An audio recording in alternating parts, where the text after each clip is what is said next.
So, adjustment part two then, in this question on page 133 is in regards to patents. Patents are a little bit like copyrights in the fact that companies can earn money off them for the duration of the patent. You typically last anywhere between 5 and 10 years. So what we have to do is have a quick read to see what's actually happening with these patents. Okay, so in part two, a patents which incorporates 3 months investment income received are to be written off over a 5-year period commencing in 2023. Now, there's a couple of little things here. First, it incorporates 3 months investment income. What the hell does that mean?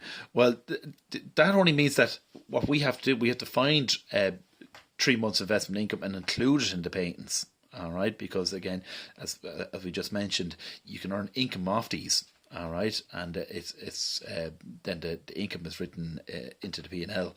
Are to be written off over 5-year periods. That means this patent is lasting 5 years.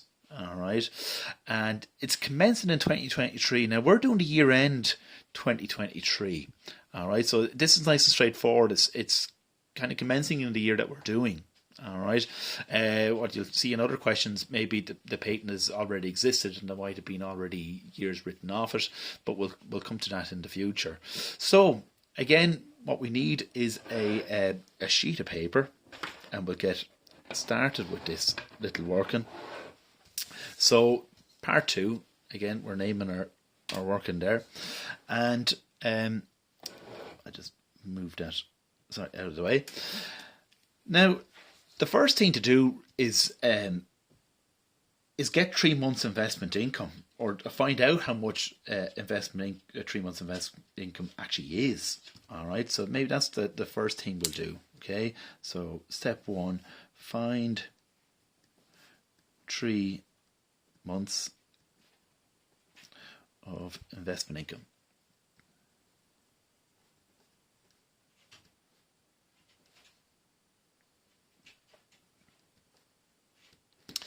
So what you need to do, right, is you have to find the investments, right, from the trial balance, the cost of the investments.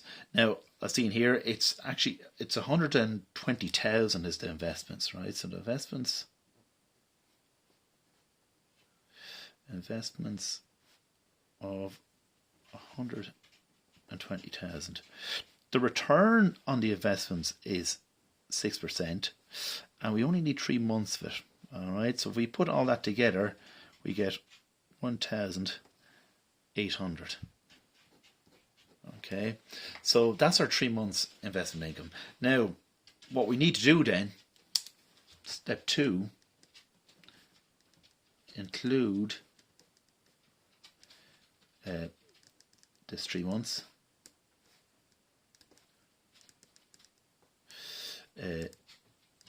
Into patents. Okay, sorry, my assistant's in the background here. Give me a hand. So I'm going to draw up a patents account.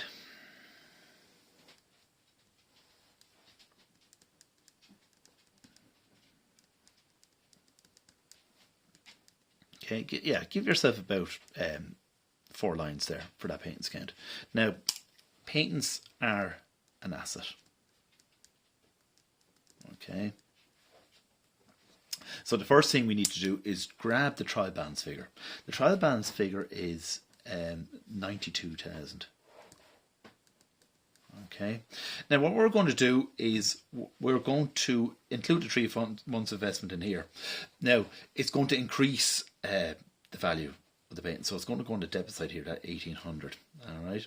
So I'm just going to call it maybe investment income. Just going to shorten it.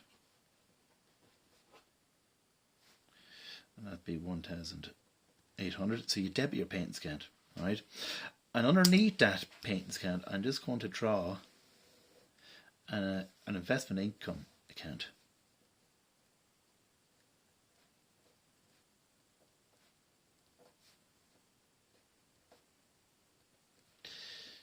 Okay.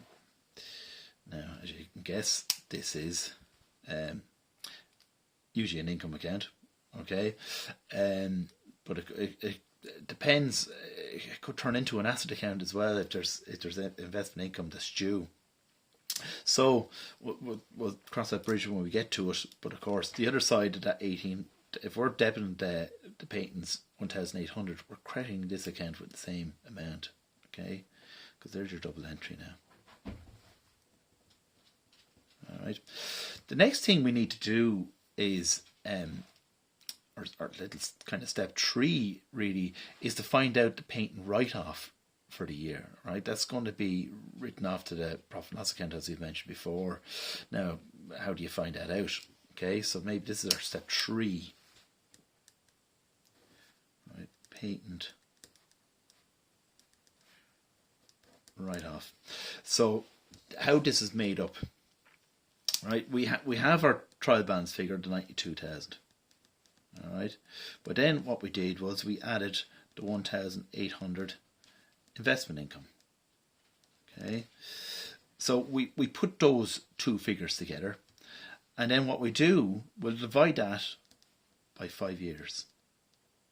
All right, if you put that all together, what you end up with is a figure of 18,760. All right, now that's your Payton write-off. Okay, now where this will usually go, this would be a administration expense, okay, in the profit and loss. All right, so just make a little note of that. But what we are going to do is,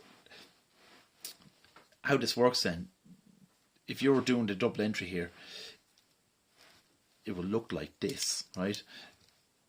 Your Payton's account is going to be credited by whatever you're posting to profit and loss account, which is the 18,760. The other side of that is really, the debit side is going to the P&L account, right? As we said, the profit and loss account is just kind of an income account, where the debit side is expenses and the credit side's income. So that's your pretty much all your entries in the Payton's account. Now, of course, this is going to change the figure for our balance sheet. All right, so if we kind of just get a balance carried down figure here, all right, your balancing figure would be €75,040. Now, that is your intangible fixed asset figure, okay, for the balance sheet. All right, so that's what your Payton's going to look like after all that. One last little step is really to figure out then the investment income for the year. All right. Now, remember I said before that you just have to be careful with investments about dates of when they acquire them, investments. That's the kind of the tricky thing here. So in the step 4, right, what we're going to do is get investment income.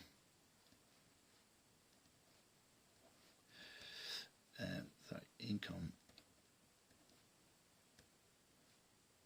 for a year. Okay. Now, I'm just making a little note for myself here that I know they acquired the investments on the 1st of August 23.